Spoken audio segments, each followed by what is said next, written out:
I hope you got something out of last week's episode on mental health. If you missed it, please go back and listen to episode 53. Today, I want to talk about mental health and how it is perceived by and within the Christian community. If you listened to episode 53, you already know that I have concerns about the mental state of everyone, but I'm really concerned about the Christian community, which tends to not seek counseling for mental health issues when they need it. So many people of faith think that there is a stigma attached to having a mental health issue and that getting professional help is somehow an abandonment of their faith. Nicole Clark-Holloway, a mental health professional, is here today to help us better understand this issue. Let's listen to what she has to say. Hi, Nicole. Welcome to the podcast. How are you? I'm good. Thank you. Can you briefly just introduce yourself to our listeners? Tell us just a little bit about what you do, your experience, and your background. Sure. My name is Nicole Clark-Holloway. I am a licensed mental health counselor. I have been counseling for about 13 or 14 years now.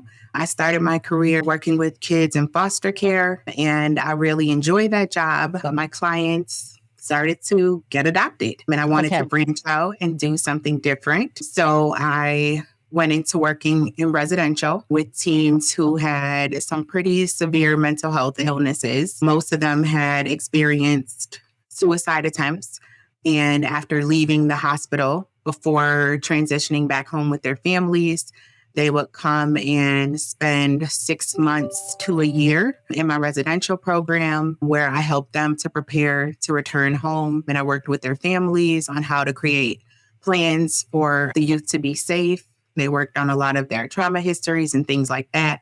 And then they transitioned home. So I did that for about 7 or 8 years. And then after that, I wanted to branch out and work with adults. So right now I run 2 outpatient counseling clinics for children as young as 3. And I work with adults all the way up through adulthood. I also have recently just started a Youth Act program that works with youth who are living in the community but are in jeopardy of going into higher levels of care, including hospitalizations. And I also part-time do some counseling in a private practice. My goodness, you are busy. Awesome. That is awesome. Okay, well, as you know, today, Nicole, I've asked you on the podcast to discuss mental health and therapy. And my first question for you is, how do you think the COVID-19 pandemic has impacted mental health? Well, I've definitely seen a spike in people being willing to reach out and ask for help. We have seen a lot of people who are struggling with anxiety and depression, definitely in our communities. And also we have seen an increase in domestic violence across communities for sure.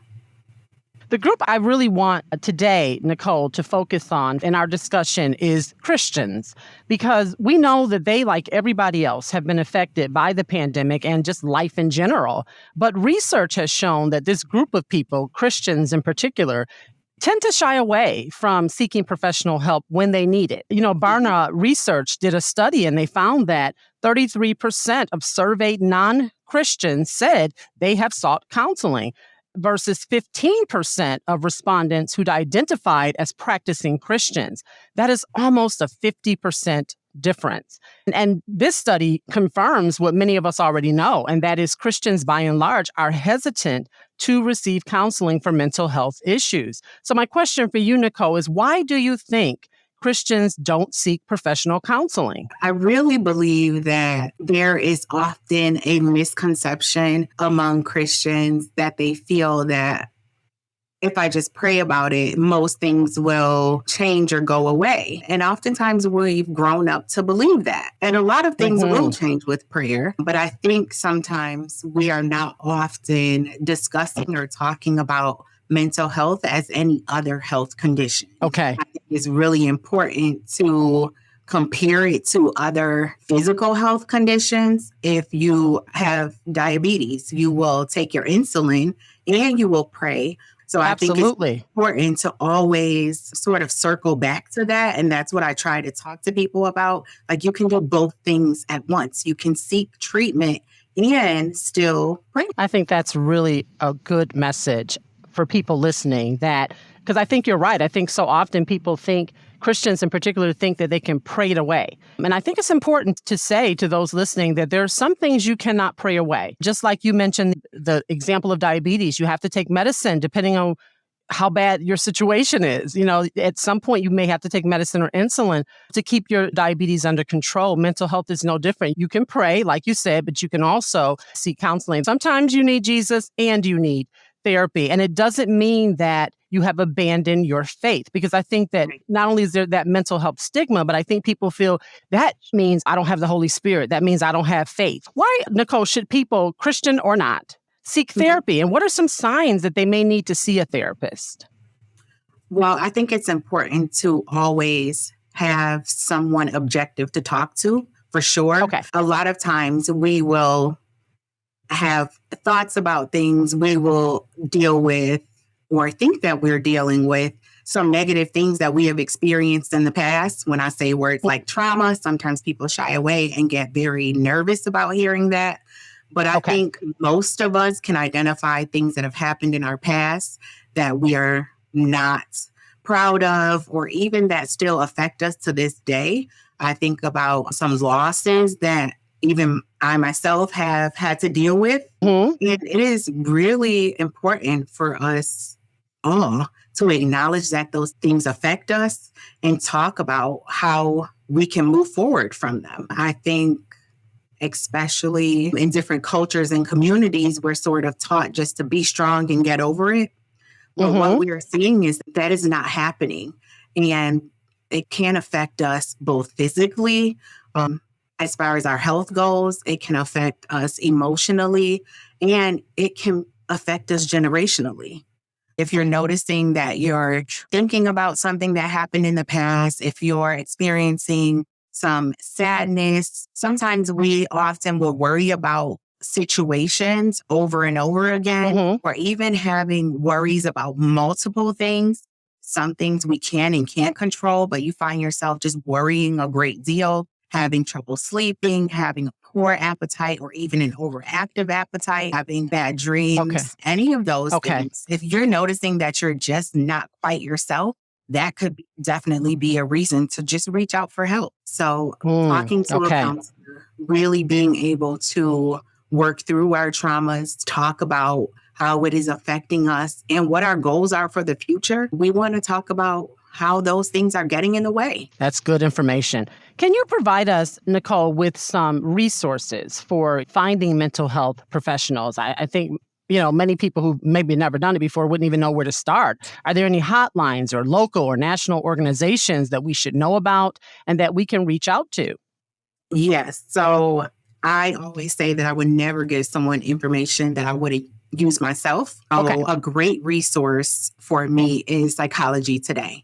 So you can pull it right up on your smartphone or on the computer, but I would definitely go on Psychology Today. It gives you the option to really handpick the type of counselor you want to work with. So if you are looking for a Christian counselor, it allows you to select out Christian counselors. If you only want to work with a male or a female, it allows you to do that. It allows you to put in your type of insurance, or that you want to private pay, your area that you live in, whether you're looking for in-person therapists or virtual therapists only. It really allows you to handpick what you are looking for, and then to go through different therapists' bios, different specialties that they have, and really take your pick of the litter. I often will tell people picking a therapist is sort of going on a bunch of first dates until you find the right one. That's absolutely what you should be doing, because you're not just finding someone who feels that they're the right fit for you, but you are interviewing to pick the right fit for yourself. No one knows you better than you know you. So you want to find a good match for yourself. So Monique, one of the things that I do want to make sure that your listeners have access to, there are many different emergency services that are available to people. All of these services are 100% confidential. So I do want to make sure I put that out there. But there is a national suicide prevention lifeline. By just dialing 988 on your phone, you have access to the suicide and crisis lifeline. And that is 24 hours a day, 7 days a week.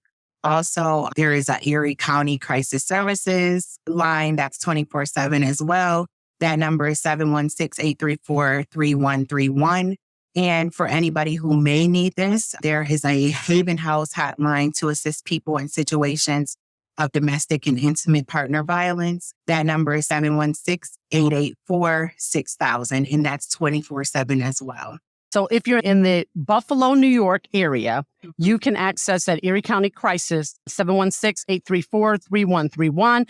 And for domestic violence, you can reach out to Haven House, 716-884-6000. However, the confidential suicide, that 988 that you can dial on your phone, that is nationwide, correct? Yes, it is. That's awesome. Thank you so much for that information. Thank you, Nicole, for offering your expertise and for shedding some light on this important matter. Thank you for giving us the information and the tools we need to make sure we know when we might need help and where to reach out for it if we do.